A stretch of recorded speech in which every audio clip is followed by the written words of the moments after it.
Good day, church. It's good to be with you again. Thank you so much for joining me. I want to apologize for the wind. I hope that's not too much of a distraction for you. I'm here today out in one of my favorite spots locally for me to come to. Where I'm at right now is about 4 miles out in the wilderness by dirt road, and I love coming here. It's very peaceful, quiet. Today we're going to look at Psalm chapter 8. This is one of my favorite psalms because it has to do with nature, and I love nature. Nature, me, we're like this. I love nature until there's bugs. Then it kind of puts a damper a little bit on that. But wind equals no bugs, so I'm very thankful for that. So Psalm chapter 8 really has a question. I want to encourage you to read the whole chapter. Really, we talk for like 5 minutes during this devotional, but there's so much in these, and really just use this devotional as a springboard to really get into the Word, to meditate, to pray through it, to explore what God has for you. He will not disappoint. He's got a lot in there for you.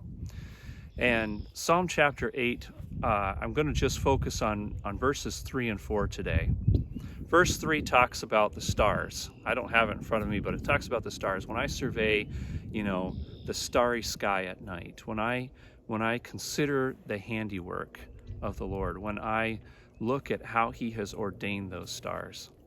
I was just out in a starry sky, full starry sky, very bright, very clear, about a week or so ago.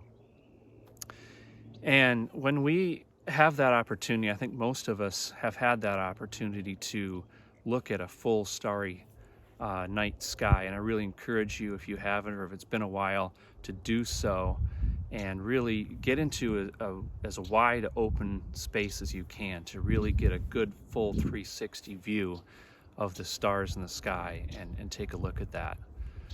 So when you look up at the heavens and you see all these stars, we can't even begin to count them.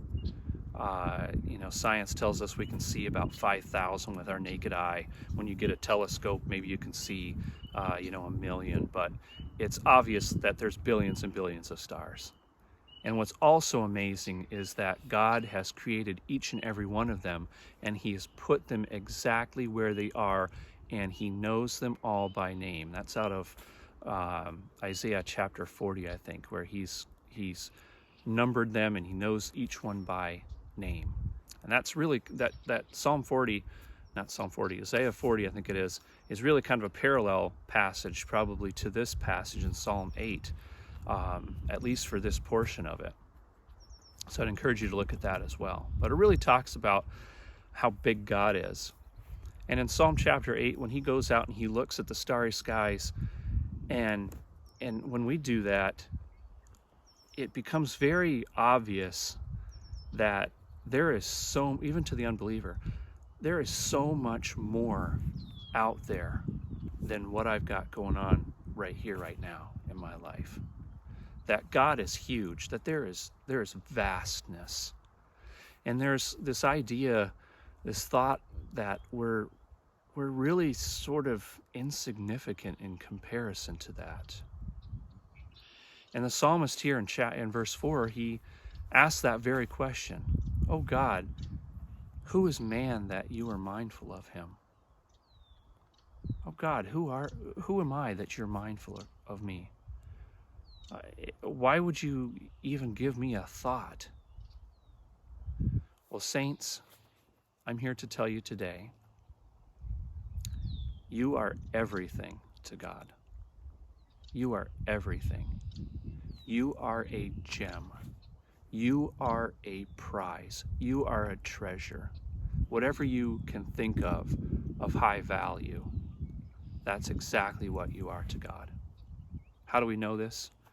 Well, because when Adam and Eve were first created, came into the earth, and they sinned against God, it wasn't very long before they did that.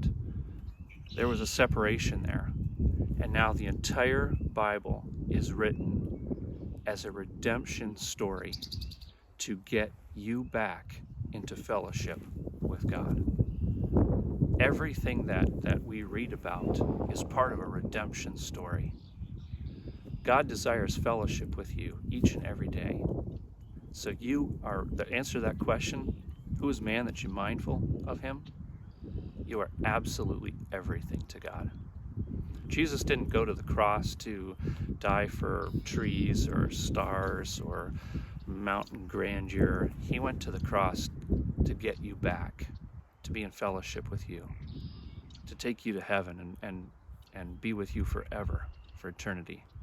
So I just want to encourage you today, saints, that you know that you are absolutely everything to God, and that we are part of a redemption story, and we have the privilege of being part of other people's redemption story when we get involved in their lives, when we pray for them, when we serve them. Be encouraged, church. Really explore the Word of God. Seek Him. And like I said before, He will not disappoint. Be encouraged. Love you, church. Stay strong. God bless.